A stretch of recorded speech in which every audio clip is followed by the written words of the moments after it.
ভয়াবহ অবস্থা চলছে দেশে। শেখ হাসিনা জাতির উদ্দেশ্যে বক্তব্য দেন লাইভে। এবার আওয়ামী লীগ, ছাত্রলীগ, যুবলীগ 50 রাউন্ড গুলি ছুড়েছে। কি ঘটনা? তারা জয় বাংলা স্লোগান দিয়েছে। গৃহযুদ্ধের চেষ্টা নাকি আওয়ামী লীগ করে, অথবা সরকারের দিক থেকে বলা হচ্ছে দেশ একটা যুদ্ধ অবস্থায় আছে। এই জিনিসগুলোকে কেউ এরকম বাঁধিয়ে দিতে যাচ্ছে, এরকম একটা কিছু গন্ডগোলের পর্যায়ে তৈরি হয়, তাহলে আল্লাহর রাস্তায় ইলেকশনটা বন্ধ হয়ে যাক। বিএনপির একদম তৃণমূল পর্যায়ে খুবই ক্ষুধার্ত কিছু নেতাকর্মী আছে, এরা মোটামুটি সিদ্ধান্ত নিয়েই নিছে যে ডক্টর মোহাম্মদ ইউনূসকে ক্ষমতায় আনবে। তো তারা কিভাবে আনবে, তাদের কি সেই ক্ষমতা আছে? জনগণ ঈদ পরবর্তী সময়ে আওয়ামী লীগের মিছিলকে কেন্দ্র করে ব্যাপক গোলযোগ তৈরি হয়েছে। বেশ কয়েক রাউন্ড গোলাগুলির ঘটনা ঘটেছে, অনেকে আহত হয়েছেন গুলিতে। সেই ঘটনার পরিপ্রেক্ষিতে আর্মি সহ যৌথ বাহিনী এলাকা ঘিরে রেখেছে। আমাদের বাংলাদেশের আগামী নির্বাচনকে কেন্দ্র করে রাষ্ট্রপতি হচ্ছেন ডক্টর ইউনূস। আচ্ছা, তাহলে শাহাবুদ্দিন চুপ্পুর কি হবে? রাষ্ট্রপতি হিসেবে কি আপনার শাহাবুদ্দিন চুপ্পুকে রাখবে, নাকি আপনার ডক্টর ইউনূসকে রাখবে? সালাম আলাইকুম দর্শক, আরো একটি নিউজ ভিডিওতে আপনাদের সবাইকে স্বাগতম। দর্শক, আজকের ভিডিওটার শুরুতে আপনারা কিছু ইন্ট্রো ভিডিও দেখেছেন, যে ইন্ট্রো ভিডিওগুলো থেকে আপনারা আন্দাজ করতে পারতেছেন যে আসলে আজকের ভিডিওটার টপিক কি। হ্যাঁ দর্শক, আজকের ভিডিওতে আমি আপনাদেরকে এমন কয়েকটি ইম্পর্টেন্ট এবং বাছাইকৃত প্রতিবেদন দেখাতে যাচ্ছি, যে প্রতিবেদনগুলো দেখলে আপনারা রীতিমতো অবাক হয়ে যাবেন এবং আপনারা জানতে পারবেন এবং বুঝতে পারবেন যে বাংলাদেশের বর্তমান সময়ের অন্তর্বর্তীকালীন সরকার আসলে বাংলাদেশের জন্য কি করতেছে, আর বাংলাদেশের যে পুরানো রাজনৈতিক দল ছিল, নতুন রাজনৈতিক দল ছিল, তারা আসলে অন্তর্বর্তীকালীন সরকারকে কিভাবে দেখতেছে আর কিভাবে উপস্থাপন করতেছে। দর্শক, আপনারা হয়তো বিভিন্ন সময় বিভিন্ন সোশ্যাল মিডিয়া দেখে দেখেন যে অন্তর্বর্তীকালীন সরকার এটা করতেছে, ওটা করতেছে, কিন্তু আসলে অন্তর্বর্তীকালীন সরকার কি করতেছে সেটাই কিন্তু আপনারা আজকের ভিডিওটিতে দেখতে পারবেন। সো দর্শক, আমি আপনাদেরকে রিকোয়েস্ট করবো, আপনারা কিন্তু ভিডিওটি একটু স্কিপ করবেন না, সম্পূর্ণ ভিডিওটি দেখার চেষ্টা করবেন। আর ভিডিওটি শুরু করার আগে ছোট্ট করে একটা রিকোয়েস্ট থাকবে, আপনি যদি প্রথমবারের মতো আমাদের এই ছোট্ট চ্যানেলটিতে এসে দেখেন, তাহলে অবশ্যই চ্যানেলটিকে সাবস্ক্রাইব করে রাখবেন, পাশে আসা বেল আইকনটি অন করে রাখবেন। সো দর্শক, আর সময় নষ্ট না করে সর্বপ্রথম আমরা কিছু প্রতিবেদন দেখে নেব। আসসালামু আলাইকুম, আপনাদেরকে কয়েকটা নিউজ কার্ড দেখাবো। আর এই নিউজ কার্ডগুলো দেখলে, আর যে গত 4 দিন থেকে 5 দিন যাবত বাংলাদেশের রাজনীতিতে যে নিউ ট্রেন্ড আসছে, অথবা আগামী দিনে রাজনীতির মাঝে কি ঘটবে, আপনি মোটামুটি ক্লিয়ার হয়ে যাবেন। অনেকে বলবেন যে ভাই আপনি হেডলাইন কি দিচ্ছেন, না আমি কিন্তু হেডলাইন সঠিক দিচ্ছি। আর এই যে একটা পর একটা কিউ কার্ড গুলো আপনারা দেখছেন নিউজের, এগুলো দেখা আমার কাছে মোটামুটি একটা নিশ্চিত যে বিএনপির একদম তৃণমূল পর্যায়ে খুবই ক্ষুধার্ত কিছু নেতাকর্মী আছে, এরা মোটামুটি সিদ্ধান্ত নিয়েই নিছে যে ডক্টর মোহাম্মদ ইউনূসকে ক্ষমতায় আনবে। তো তারা কিভাবে আনবে, তাদের কি সেই ক্ষমতা আছে? জনগণের কাছে বিএনপির ইমেজ নষ্ট করার জন্য খুব ভালো একটা ক্ষমতা তাদের তৈরি হয়েছে। দেখেন না, স্কুলের মধ্যে, মাঠের মধ্যে ঘর বানায় বসে আছে, হাহারি একদিন একজন আরেকজনরে কোপাকুপি চলতেছে, মারামারি চলতেছে, লুটপাট চলতেছে, চাঁদাবাজি চলতেছে, বন্ধ হচ্ছে না। জনাব তারেক রহমান সর্বোচ্চ লেভেলে চেষ্টা করছেন, ইভেন দলীয় নেতাকর্মীদের বিরুদ্ধে বিএনপি প্রথমবারের মতো ইতিহাসে মামলাও দিচ্ছেন, কিন্তু আপনি কি থামার লক্ষণ দেখছেন না। এখন বিএনপির তৃণমূল পর্যায়ের এই যে কথিত নেতাকর্মীরা আওয়ামী লীগের মধ্যে এরা আছে, তো এরা যখন এই কর্মকাণ্ডগুলো করছে, অপরদিকে আপনার ডক্টর ইউনূস সাহেব সম্পর্কে যে প্রচারণা শুরু হয়ে গেছে, আপনারা দেখেন কতগুলো ইভেন্ট খোলা হয়েছে যে নির্বাচন মানে না, ডক্টর মোহাম্মদ ইউনূসকে চাই। আবার অপরদিকে ব্যারিস্টার ফুয়াদ তিনি বলছেন যে ডক্টর মোহাম্মদ ইউনূস যদি আর 2 বছর থাকে, 2 থেকে 3 বছর, তাহলে বাংলাদেশ মালয়েশিয়া, সিঙ্গাপুর প্রকৃত অর্থ হয়ে যাবে। অপরদিকে আমেরিকা যখন আবার শুল্ক বাড়াচ্ছে, তখন আমরা গরিব দেশ হয়ে যাচ্ছি, বাট এমনি আমরা মোটামুটি দাবি করতে পারি আমরা অনেক দূর চলে যাচ্ছি। এখন এই যে সার্কামস্টেন্স একটা তৈরি হয়েছে, এই পরিবেশটা আগামী দিনে নির্বাচনে একটা প্রভাব ফেলবে। যে কোনো মুহূর্তে যদি ডক্টর মোহাম্মদ ইউনূস একটা ঘোষণা দেয়, অথবা আপনি দেখেন একজন পিনাকিদার বক্তব্য থেকে সার্জিস থেকে তাসনিম জয়রা, তারপর চলে আসছে ব্যারিস্টার ফুয়াদ। এখন যেভাবে আস্তে আস্তে একটার পর একটা, মানে যারা ক্যারেক্টারিস্টিক কথাবার্তা বলেন, ইনফ্লুয়েন্স করেন, তাদের প্রত্যেকের কিন্তু একটা সুনির্দিষ্ট লক্ষ্য মোটামুটি আমরা দেখতে পাচ্ছি, যে জাতীয় সরকার গঠন করে হোক, অথবা গণপরিষদ নির্বাচন করেই হোক, অথবা আইনকে সিস্টেম করেই হোক, অথবা জনগণের দাবির ভিত্তিতে হোক। যেমন পিনাকিদা বলছিলেন যে ডক্টর ইউনূস যদি বলেন আমি আর থাকবো না, মানুষ রাস্তায় শুয়ে নাকি গড়াগড়ি দিবে। তবে আমি খুব আশ্চর্য হই না, দিতে পারে ভাই, জাতির মধ্যে আছে, দিবে। সে ব্যক্তি জীবনে কি পাইছে বাংলাদেশের নাগরিক হিসেবে, এটা তার সমস্যা না। তার সমস্যা হচ্ছে পিনাকিদা তারা বলছে তুমি গড়ি দাও, জিয়াফত হবে, সে গড়ি দিয়ে ফেলবে গরুর মাংস খাওয়ার জন্য। এর বাইরেও একটা গোষ্ঠী আছে আমরা। আবার কি অরিজিনালি হয়তো ডক্টর মোহাম্মদ ইউনূসকে ভালোবাসা, যেমন ধরেন সার্জিস, তারা পুরো জাতীয় নাগরিক পার্টি রাস্তা এরকম করে দিল, তাসনিম জারাও দিল, আমেরিকার রাস্তা না বাংলাদেশের ভাঙাচুরা রাস্তা দিতে পারে। মানে এখানে যে কোনো সিচুয়েশন ক্রিয়েট হইতে পারে। অন ডিমান্ডে ডক্টর মোহাম্মদ ইউনূস তিনি আবার বলবেন আচ্ছা ঠিক আছে আমি আমি আমি থাকবো, তখন বিএনপির অবস্থাটা কি হবে? বিএনপির বিরুদ্ধে পিনাকিদা যে অবস্থা নিয়েছেন, বিএনপির নেতাকর্মীরা এখন ওনারা মাল্লু বলে গালি দেয়, আমার কাছে খুবই আশ্চর্য লাগে। যতদিন আওয়ামী লীগ ছিল, আওয়ামী লীগ খেলানোর জন্য এই পিনাকিদা সহ বাকি যারা আছেন তাদের সবার ভক্ত ছিলেন জামাত ইসলাম আর বিএনপির নেতাকর্মীরা। তো এখন আবার জামাতের তারা পিনাকিদা সহ ব্যারিস্টার ফুয়াদ সহ সবার ভক্ত কেন? কারণ এখনো তাদেরকে টাচ করে নাই। তবে আগে কিন্তু খেলা শেষ করছে। এখন বিএনপির চোখের শোল হয়ে গেছে সাংবাদিক ইলিয়াস এবং পিনাকিদা। কয়েকদিন পরে জামাতও হইতে পারে, কারণ আগে বড়টারে, তারপর একটু ছোটটারে, তারপর একদম পিচিটারে শেষ করা, যেটা হওয়ার দরকার এটা। তো আপনি আসলে কি মনে করছেন যে বাংলাদেশে এই মুহূর্তে দুর্নীতি, লুটপাট, চাঁদাবাজি, অন্যায় এই সিস্টেমগুলোর বিপরীতে নতুন একটা সিস্টেম তৈরি হওয়া, সেই সিস্টেমকে তৈরি করতে আসলে কি ডক্টর মোহাম্মদ ইউনূস পারবেন নাকি পারবেন না? আর যদি পারেন তাহলে জাতীয় নাগরিক পার্টির নেতাকর্মী যারা আছেন তাদের ব্যাপারে আবার ডক্টর মোহাম্মদ ইউনূস কঠিন কোন সিদ্ধান্ত, দৃষ্টিভঙ্গি নিতে পারবেন? কারণ ইতিমধ্যে অনেকের নামে অনেক অভিযোগ উঠেছে যেগুলো নিয়ে তারা তলে তলে সেট আপেরও চেষ্টা করছে, এমন বক্তব্য আমরা শুনছি। কিন্তু কোনো ইনভেস্টিগেশন, সরকারের পক্ষ থেকে কোনো একটা ধমক, কোনো কিছু কিন্তু আমরা দেখছি না। তো আদৌ কি হবে নাকি? মানে আমরা যেরকম একটা টোটাল সিস্টেম চাই, এটা সম্ভব হবে? তবে যেই গতিতে বিএনপির তৃণমূলের কিছু নেতাকর্মীরা দৌড়াচ্ছেন, এই গতি থাকলে বিএনপি, আপনি দেখবেন তারা নিজেরাই, অন্যদের দরকার নাই, তারাই ডক্টর মোহাম্মদ ইউনূসকে ক্ষমতা নিয়ে আসবে। ভিডিওটা থাকবে, লেখা রাখেন। আমাদের বাংলাদেশের আগামী নির্বাচনকে কেন্দ্র করে রাষ্ট্রপতি হচ্ছেন ডক্টর ইউনূস। আচ্ছা, তাহলে শাহাবুদ্দিন চুপ্পুর কি হবে? অন্তর্বর্তীকালে সরকার আপনার অন্যতম একজন সমন্বয়ক, যেহেতু বর্তমান সমন্বয়ক নামটি আমাদের বাংলাদেশে নিষিদ্ধ, কিংবা সমন্বয়ক নামে কোনো কমিটি আমাদের বাংলাদেশে নাই, তাহলে তাদের পরিচয় কি? আমি তাদেরকে সমন্বয় কি বলি? সমন্বয়ক সার্জিসের একটা স্ট্যাটাস, সেটি হচ্ছে আগামী নির্বাচনকে কেন্দ্র করে অন্তর্বর্তী সরকারের যে উপদেষ্টা প্রধান ডক্টর ইউনূস, তাকে প্রধানমন্ত্রী হিসেবে দেখতে চায় আমাদের বৈষম্য বিরোধী যে আন্দোলনকারী, যে সমন্বয়কারীরা আছে তারা। এখন আপনার এই নির্বাচনকে কেন্দ্র করে সেখানে আপনার বিএনপি যদি নির্বাচিত হয়, তাহলে রাষ্ট্রপতি হিসেবে কি আপনার শাহাবুদ্দিন চুপ্পুকে রাখবে নাকি আপনার ডক্টর ইউনূসকে রাখবে? এটাও কি সবচেয়ে বড় একটি প্রশ্ন, যেখানে আমাদের বাংলাদেশের সমন্বয়কারীরা তারা চাচ্ছে যে ডক্টর ইউনূসকে প্রধানমন্ত্রী হিসেবে দেখতে।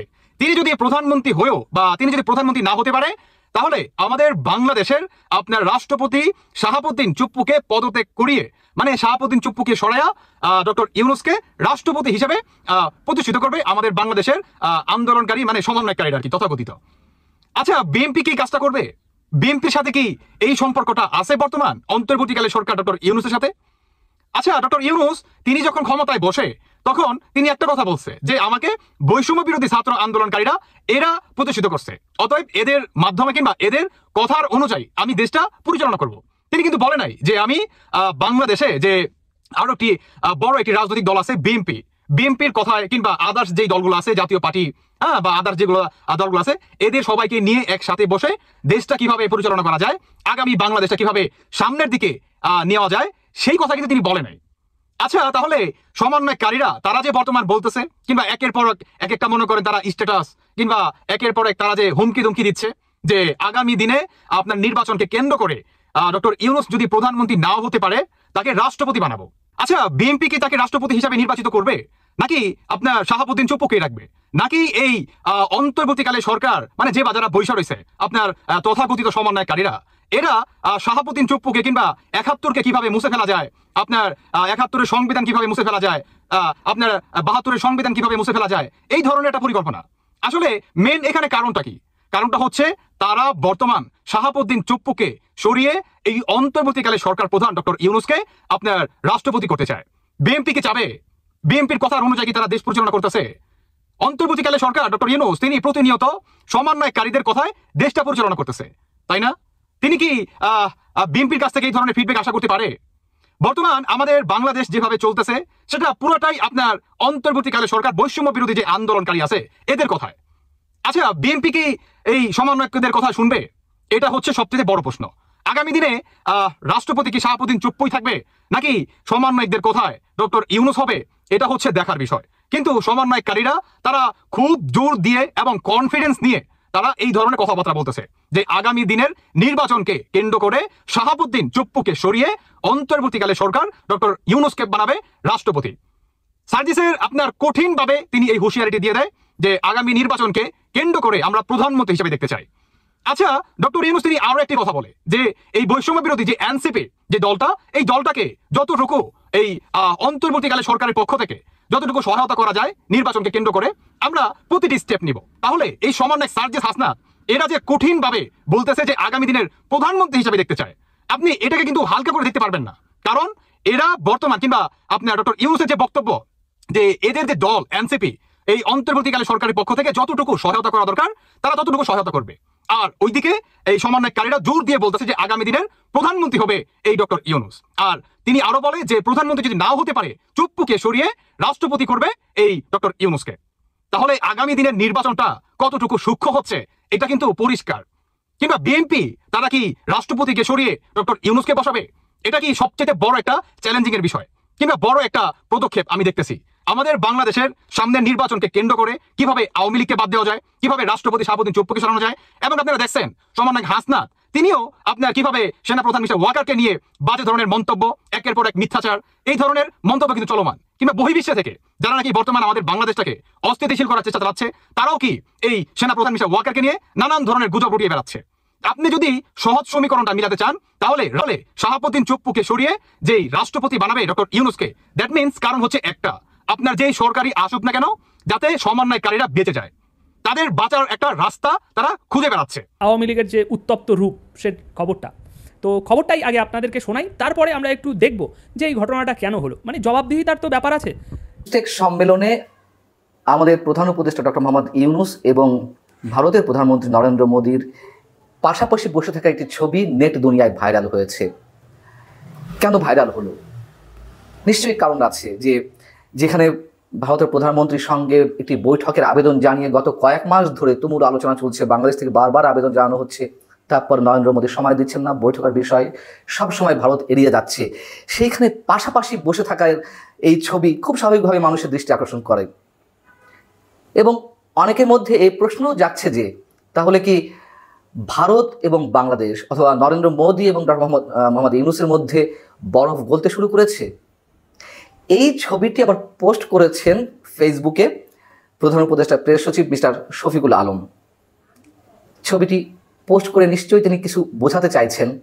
যারা ভারত এবং বাংলাদেশের মধ্যে দূরত্ব চান, যারা ভারতের পক্ষ নিয়ে ডক্টর মোহাম্মদ ইউনূসকে ছোট করতে চান, তাদেরকে বোঝাতে চেয়েছেন যে আসলে তোমরা যা বলছো বিষয়টি এমন না, দেখো আমাদের প্রধান উপদেষ্টার অবস্থান কোথায়। এটাই তো খুব স্বাভাবিকভাবেই বলার কথা, তাই না? কিন্তু আসলে বিষয়টি কি ঘটেছে? তাদের মধ্যে কি কোনো কথাবার্তা হয়েছে? হাস্যজ্জ্বল কোনো অবস্থা তাদের দেখা গেছে? নিশ্চয়ই না, হাস্যজ্জ্বল অবস্থা তার দেখা যায়নি। এমনকি একটি ভিডিও প্রকাশিত হয়েছে যেখানে থাইল্যান্ডের প্রধানমন্ত্রী বক্তব্য দিচ্ছেন, অন্যদিকে বসা আমাদের প্রধান উপদেষ্টা ডক্টর মোহাম্মদ ইউনূস এবং নরেন্দ্র মোদী।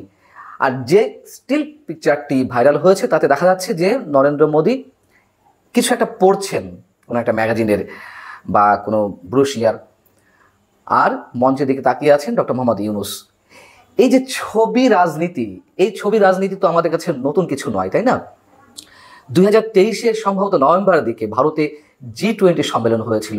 সেই G20 সম্মেলনে তৎকালীন যুক্তরাষ্ট্রের তৎকালীন প্রেসিডেন্ট জো বাইডেনের সঙ্গে আমাদের সাবেক প্রধানমন্ত্রী শেখ হাসিনার একটি সেলফি ব্যাপকভাবে ভাইরাল করা হয়েছিল তৎকালীন সরকারের পক্ষ থেকে, তৎকালীন আওয়ামী লীগের নেতাকর্মীদের পক্ষ থেকে। যেহেতু যুক্তরাষ্ট্র তুমুল বিরোধিতা করছিল আওয়ামী লীগের সুষ্ঠু নির্বাচনের জন্য, আওয়ামী লীগের উপর চাপ দিচ্ছিল, সেই জায়গা থেকে এই ছবিটি ভাইরাল করা হয়েছিল। ওবায়দুল কাদের বড় বড় কথা বলেছিলেন সেই সেলফি নিয়ে, যে এই দেখুন আমাদের প্রধানমন্ত্রী শেখ হাসিনাকে কী পরিমাণ মূল্যায়ন করে যুক্তরাষ্ট্র। আমাদের কথা হচ্ছে যে এরকম কিছু যেন আবার না ঘটে। এই ছবি দিয়ে কোনো ধরনের রাজনীতি করতে গিয়ে যেন হাসির কোনো পাত্র কেউ না হয়ে ওঠে, যেন হাসির খোরাক জোগানো না হয়। ভারতের বিভিন্ন গণমাধ্যম ডক্টর মোহাম্মদ ইউনূস এবং নরেন্দ্র মোদীর যে পাশাপাশি বসে থাকা, সেটি নিয়ে তারা যে রিপোর্টগুলো করছে যে পাশাপাশি বসা হলো ঠিকই, কিন্তু কোনো কথা হলো না। একেবারেই ডক্টর মোহাম্মদ ইউনূসকে একেবারেই নরেন্দ্র মোদী অ্যাভয়েড করেছেন, কোনো ধরনের পাত্তা দিতে চাননি, এ ধরনের নানান সংবাদ বেরিয়েছে। এবং এই যে তারা যে পাশাপাশি বসেছেন, এটাও অনেকের মধ্যে কৌতূহলের সৃষ্টি করেছে যে 7টি দেশের সরকার প্রধান বা রাষ্ট্রপ্রধানদেরকে নিয়েই তো এই সম্মেলন। সেখানে নরেন্দ্র মোদীর পাশে ডক্টর মোহাম্মদ ইউনূস। তো দর্শক, আপনাদেরকে যে সমস্ত প্রতিবেদন দেখানো হলো, এই সমস্ত প্রতিবেদন দেখার পর আপনাদের মন্তব্য কি? আর বর্তমান সময়ে বাংলাদেশের রাজনৈতিক দলগুলো যেটা বলতেছে যে খুব তাড়াতাড়ি নির্বাচন দেওয়া দরকার, এই বিষয়টা নিয়ে আপনাদের যদি কোনো মন্তব্য থেকে থাকে সেই মন্তব্যটি করে যেতে পারেন আমাদের ভিডিও কমেন্ট বক্সে। তো দর্শক, ভিডিওটি ছিল এতটুকুই। আবার দেখা হবে নতুন কোনো ভিডিওতে নতুন কোনো টপিক নিয়ে। ততদিন পর্যন্ত ভালো থাকুন, সুস্থ থাকুন। আল্লাহ হাফেজ।